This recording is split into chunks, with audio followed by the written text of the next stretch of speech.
তো আজকে আমরা ভূমি রিলেটেড 5টা গুরুত্বপূর্ণ তথ্য যেগুলো আপনারা জানেন সেগুলো আরেকবার কনফার্ম করে দিব। সর্বপ্রথম যে কথাটা হচ্ছে, বাংলাদেশে একজন নাগরিক এবং নাগরিক হিসাবে পরিবারের প্রধান হিসাবে আপনি সর্বোচ্চ 60 বিঘা পর্যন্ত কৃষি জমি অর্জন করতে পারেন। তাহলে নাম্বার 1 60 বিঘা।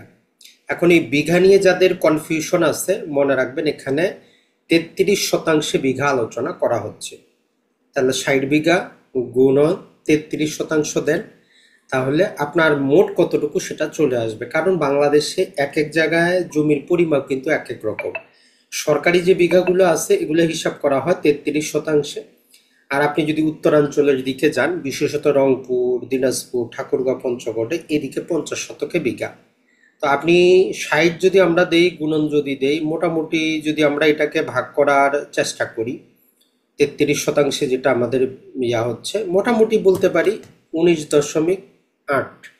তাহলে স্ট্যান্ডার্ড বিঘা যদি আমরা নিতে চাই,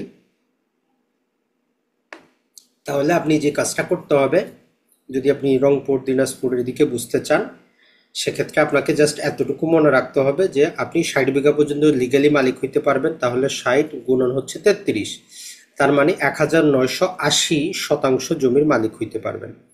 তাহলে 50 বিঘা হইলে কত হবে আপনার?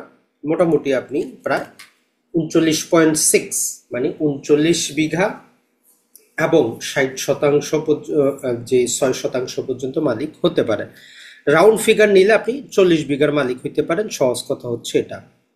এখন এর বেশি মালিক হইলে সরকার কিন্তু আপনার কাছ থেকে নিয়ে নিবে, যদিও এখন পর্যন্ত নেয় না। এরপরে যেটা হচ্ছে যে, বাংলাদেশে এখন যেহেতু মোটামুটি সবকিছু আমরা আমাদের অনলাইনে, তো আপনার খাজনা দিতে গেলে যে সমস্যাটা হয়, আপনার জমিটার শ্রেণী দেখা হয় কৃষি সম্পত্তি না অকৃষি সম্পত্তি। কৃষি সম্পত্তি সরকার 25 বিঘা স্ট্যান্ডার্ড যদি আমরা নিতে যাই, তাহলে 8.25 একর পর্যন্ত যদি আপনার সম্পত্তি হয়, এক্ষেত্রে আপনার শুধুমাত্র প্রতি বছরে 10 টাকার খাজনা, এর বেশি কিন্তু না। যদিও বিভিন্ন তহসিলদার আপনার কাছ থেকে 20, 30, 50 হাজার টাকা নেয়, সরকারি খাতায় কিন্তু তারা ওই 10 টাকা হারেই এন্ট্রিটা দিয়ে থাকে। তো এইটা সম্পর্কে আপনি একটু সচেতন থাকবেন যে আপনার জমিটা কোন শ্রেণীতে আছে।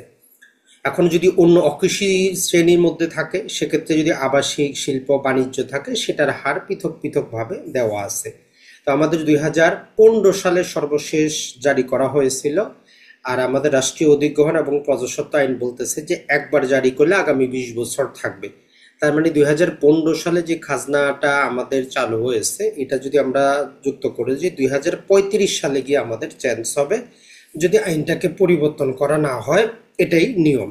তাহলে দুইটা তথ্য আমরা পেয়ে গেলাম, একটা হচ্ছে কৃষি জমি আর একটা হচ্ছে খাজনা। এরপরে যেটা আসি সেটা হচ্ছে যে মালিকানা সংক্রান্ত বিষয়টা। বেনামি সম্পত্তির ট্রানজ্যাকশন নামে একটা কথা শুনবেন, বা যে সমস্ত ভাই প্রবাসী আছেন, টাকা পয়সা পাঠান, জায়গাটা ভাইয়ের নামে, স্ত্রীর নামে অথবা বাবা মার নামে নেওয়া হয়। বাংলাদেশের প্রচলিত আইন, যেটা ভূমি সংস্কার অধ্যাদেশ 1984 ছিল, যেটাকে বাতিল করে 2023 সালে ভূমি সংস্কার অধ্যাদেশ করা হয়েছে, ওইখানেও যে জিনিসটা বলতেছে যে দলিলে যার নাম থাকবে উনি সম্পত্তির মালিক। টাকা পয়সা কে দিলেন এটা দেখার বিষয় না, আইন ধরে নিবে আপনি গুড ফেইথে তার উপকারের জন্য টাকাটা দিয়েছেন। তো অতএব আপনার সম্পত্তি আপনার নামেই ক্রয় করবেন।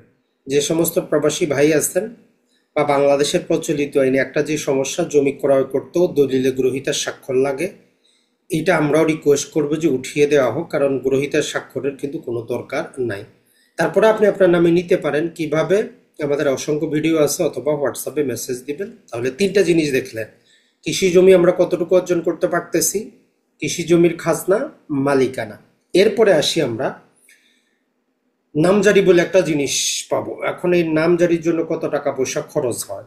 এখন দেখেন, নামজারি এইটার উপর নির্ভর করে না আপনি সম্পত্তিটা কিসের উপর মালিক হইলেন, উত্তরাধিকারের মালিক হইলেন, না আপনি ক্রয় করলেন, না হ্যাঁ ভাই পাইলেন, এইসবের উপর নামজারি খরচ নির্ভর করে না, দলিল সংখ্যার উপর নির্ভর করে না, জমির দামের উপর নির্ভর করে না, দাতা গ্রহীতার উপর নির্ভর করে না। বাংলাদেশ এমন একটা দেশ যে এখানে একজন একদম রিক্সাওয়ালা যদি 1000 টাকা একটা সম্পত্তি ক্রয় করে, তার কাছ থেকেও নিচ্ছে 1170 টাকা।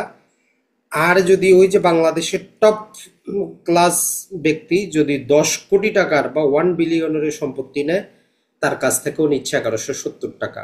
তার মানে এখন পর্যন্ত খরচ 1170 টাকা। এটা নর্মালি 4টা ভাগে বিভক্ত। আপনি 20 টাকা দিয়ে সর্বপ্রথম আপনার অনলাইনে আবেদন করার জন্য আপনাকে কোড ফি দিতে হয়, আপনার নামে একটা আইডি তৈরি হয়, ওইখানে 7 দিনের মধ্যে আপনি যাবতীয় কিছু এন্ট্রি করেন, জমা করার সময় 50 টাকা দিতে হয়। তো নামজারির এই 70 টাকা হচ্ছে প্রাথমিক খরচ।